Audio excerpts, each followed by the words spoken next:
300 വർഷം മുൻപ് രചിക്കപ്പെട്ട ഓലഗ്രന്ഥ രാമായണം, മാപ്പിള രാമായണം, ഇശൽ രാമായണം, 1.5 സെന്റിമീറ്റർ വലിപ്പമുള്ളതും 1 ഇഞ്ച് വലിപ്പമുള്ളതും ഒറ്റ ശ്ലോകത്തിലുള്ളതും ഉൾപ്പെടെ നിരവധി രാമായണ ഗ്രന്ഥങ്ങൾ. ഭാരതത്തിനകത്തും പുറത്തും വിവിധ ഭാഷകളിൽ പ്രസിദ്ധീകരിച്ച രാമായണത്തിന്റെ അപൂർവ ശേഖരവുമായി ഒരാൾ കണ്ണൂർ കൊട്ടിയൂരിനടുത്തുണ്ട്. മണത്തണയിലെ ചെറിയത്ത് പത്മനാഭൻ. റിപ്പോർട്ട് കാണാം. പല ഭാഷകളിൽ വ്യത്യസ്തമായ 228 രാമായണങ്ങൾ.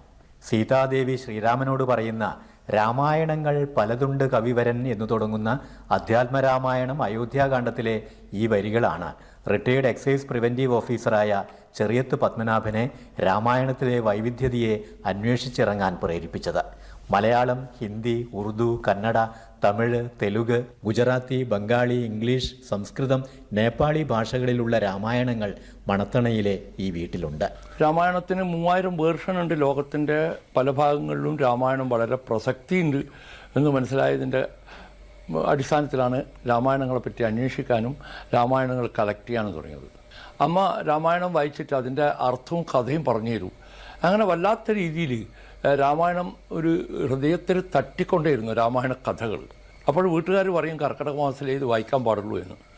എന്നാലും അവർ പറയുന്നതനുസരിക്കാതെ ഞാൻ പലതവണയും എല്ലാ ദിവസങ്ങളിലും തന്നെ രാമായണം പാരായണം ചെയ്യുന്ന ഒരു സ്വഭാവം ഉണ്ടായിരുന്നു. അപ്പോൾ രാമായണം എന്ന ഗ്രന്ഥത്തെ പറ്റിയും രാമായണത്തിൻ്റെ ഉത്ഭവത്തിനെ പറ്റിയെല്ലാം പഠിക്കണം എന്നുള്ള ആഗ്രഹത്തോടു കൂടി അതിനെ പറ്റിയിട്ടുള്ള ഒരു അന്വേഷണമായി.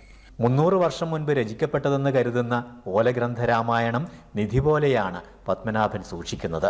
മാപ്പിള രാമായണം, ഇശൽ രാമായണം 1.5 സെന്റിമീറ്റർ വലിപ്പമുള്ളതും 1 ഇഞ്ച് വലിപ്പമുള്ളതും ഒറ്റ ശ്ലോകത്തിലുള്ളതും, അങ്ങനെ രാമായണത്തിന്റെ വൈവിധ്യത ആരെയും അത്ഭുതപ്പെടുത്തും. 228 രാമായണങ്ങളിൽ 157 മലയാളത്തിലുള്ളതാണ്. അത് ഒറ്റ ശ്ലോക രാമായണം മുതലുണ്ട്, 41 വരികളിലുള്ള രാമായണമുണ്ട്, ഒറ്റ പേജിലുള്ള ഗായത്രി രാമായണമുണ്ട്, 101 ശ്ലോകങ്ങളിലായിട്ടുള്ള രാമായണങ്ങളുണ്ട്. അങ്ങനെ വ്യത്യസ്തങ്ങളായിട്ടുള്ള രാമായണങ്ങളാണ്. ഈ 187 രാമായണവും ഞാൻ വായിച്ചിട്ടുണ്ട്. എൻ്റെ ഒരു ആഗ്രഹം മാത്രമല്ല, എൻ്റെ ഒരു പ്രതിജ്ഞ കൂടിയാണ് രാമായണം മുഴുവൻ എൻ്റെ കയ്യിൽ കിട്ടുന്നു വായിക്കണമെന്ന്. വിവിധ വ്യാഖ്യാനങ്ങളും 17-ാം നൂറ്റാണ്ടിലെ രാമായണ ചിത്രീകരണം പുസ്തകമാക്കിയതും ഇതോടൊപ്പമുണ്ട്.